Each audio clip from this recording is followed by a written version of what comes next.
إنه منظر جميل ومشهد زاهٍ بديع، وأنت ترى بعد غد الآلاف تتجه زرافات وولدانا إلى المدارس والمعاهد والجامعات.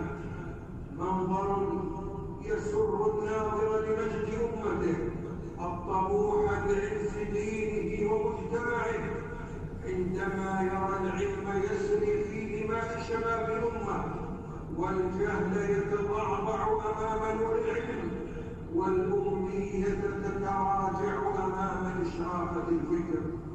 وإن على طلاب العلم تجديد النية والإخلاص في الطلب واستصحاب التقوى والتأدب بآداب العلم، وعلى رجال التربية والتعليم القيام بالواجب